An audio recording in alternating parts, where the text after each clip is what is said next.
when I look into philosophy, everybody a lot like you would hear that people talk about the lizard brain of and how we need to go beyond that. We're capable of thinking beyond like our base instincts, our lizard brain, and we have to focus on the logic and reasoning and understanding the world around us to evolve into some sort of, I don't know what's the end point of all this logic and reasoning, but I feel like there is some sort of there is a weird base of connection with everybody when we all have that, when we all share that quote unquote lizard brain. And I feel like that is something, if it's something that we all have on like I guess in a basic common denominator standpoint, I think that we have the ability to create stories that will that connects all of us no matter what background we are in. What do you think about that? Before we move on, this video is brought to you by Purgatory Academy, a drama series about heaven, hell, and having 4 years to decide. Chimera Island, a slice of life series about a hidden island striving to find balance. Let's Go Metal Hero, a superhero series about two siblings who want to turn a robot into a, well, superhero. And Just a Reaper, an action comedy series about a young Grim Reaper trying to keep hell off Earth. Read these series for free with the pinned comment below and sign up to the newsletter to never miss an update. Back to the video. Oh yeah, for sure. Doesn't matter, like what language you speak, what part of the world you're born in, what God you worship, whatever. Every single culture, everywhere, every corner of the globe, everywhere that everyone we know. When it gets dark, they get a little nervous. Right? Everybody's afraid of the dark or has some unease or some kind of fear. Everybody on the world, every corner of the globe. When they hear the right groove, they're going to tap their toes. Music is that great unifier. Like there's some of those really, like you said, really basic, base, foundational things that we share. And you can tap into that in your storytelling. Yeah, people will feel it for sure, for sure. I wonder if that's why, like revenge stories resonate with people. Like they never go out of style. In every genre, they never go out of style. Like some kind of righteous return with, extreme violence. Yeah, exactly. You said something like a universal language, something as in music, and you mentioned earlier that you played in a band. What can you tell me about your band? And do you plan on making any music to accompany with your comic? Wow, wow. No one's ever asked me that, and I never even thought of it. It just sounds like a weird, simple thing that's 2 and 2. Like taking that inventory weird. Of like all of your talents. And I'm like, okay, how can I use what I'm good at? And another thing that I'm also good at, and I can use the sum, like the sum of put them together, and I can make a cool thing. So I could like make a track, put that on Spotify, and when people like that music, I'll be like, oh yeah, it's accompanied to my comic, and that'll bring more traffic to the comic. And like people who just find you from the comic, they're like, you could say, oh yeah, listen to track of X, Y, and Z when you're listening to this, when you're reading this chapter, and people's like, what track X, Y, and Z? They look you up, and they find your music, and then they find like, whoa, you do all this other stuff. And it'll be like a cool feedback loop of like connecting, broadening your audience. I feel like that'd be cool. That's awesome. Now I'm gonna. I've been hovering around doing some solo projects. Like some solo music. I've always played in bands. I play bass primarily, a little bit of guitar. But I got some toys. Like there's some electronic things that make some other things a little easier. Like I can play a little teeny bit of keyboard, like enough, a little bit of this, a little bit of that, to maybe try some just things for giggles. But most of my life I played music. Went to a concert, 3rd grade. I was 8. Again, it was wildly inappropriate for my age. It was life-changing. That was Rick James, Mary That's Jane so Girls, weird. Grandmaster Flash. That is so weird. Started playing guitar at 9, and I guess in college I started playing in a band. Really,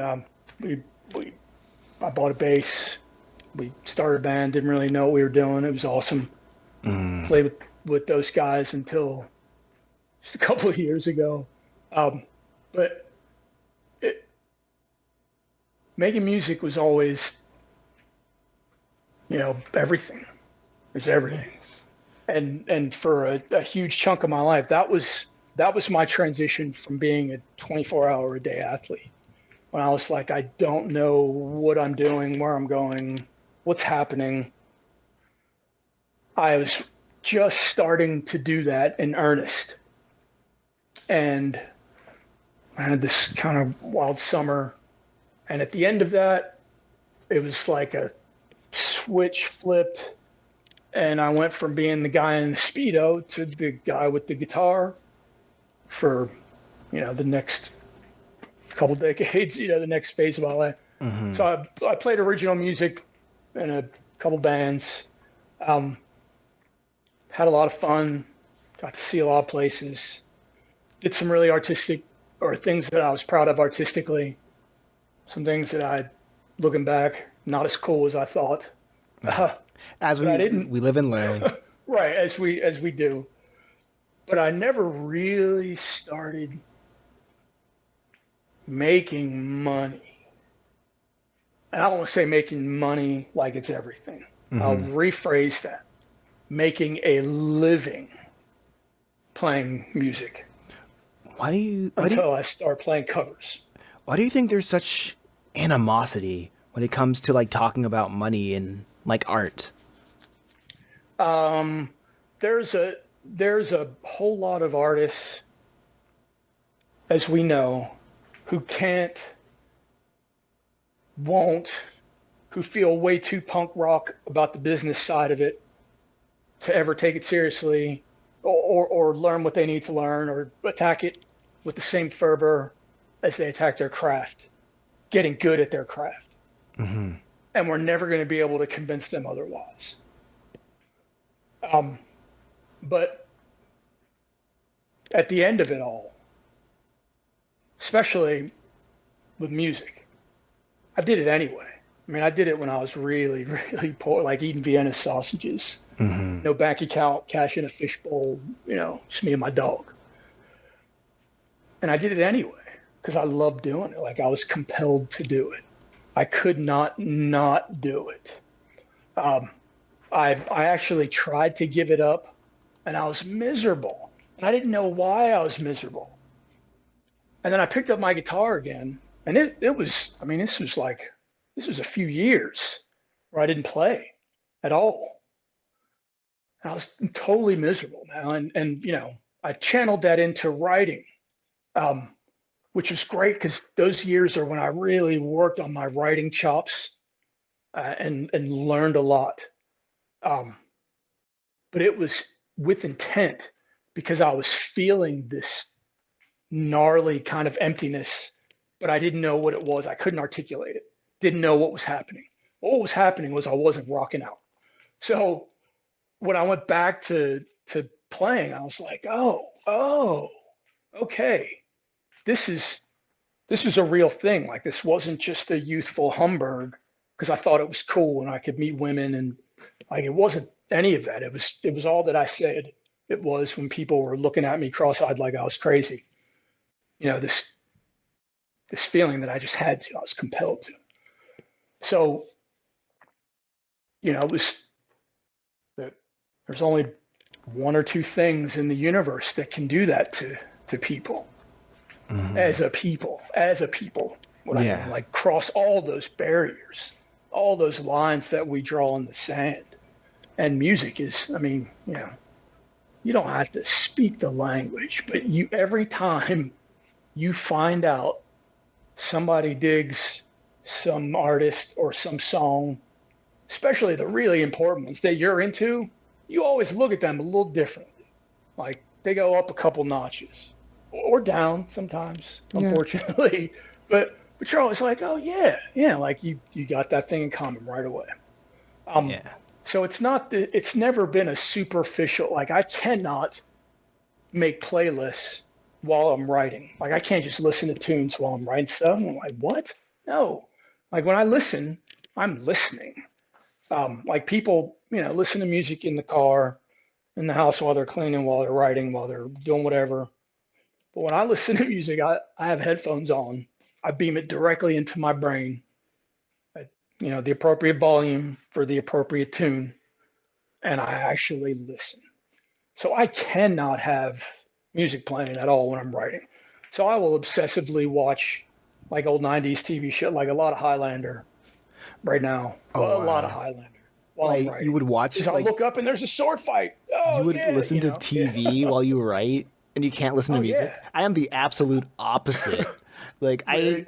Well, actually, I want to write while classical music is playing. So like I have my old setup going on. I would have like a 24-hour classical music playlist go, and I just start writing. Like I have it set up, and then I start writing, and I forget to even put on the classical music. So I just write in silence for 3 hours. Wow. What's your jam? What's your classical go-to?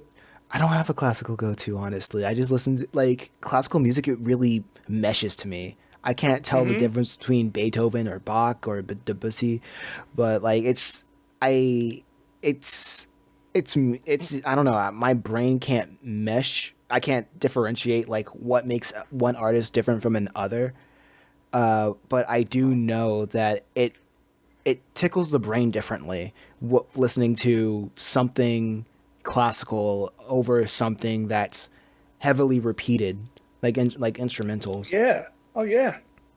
For sure. Do you do like the orchestras or string quartets or Oh, you orchestra. do the big ones? I Yeah, just that's usually great. do orchestras Great. when I have music playing, orchestras or like piano. It's like but at the end of the day, I have it set up. I don't play it on accident. You just get in there and start going. Yeah, I just start going.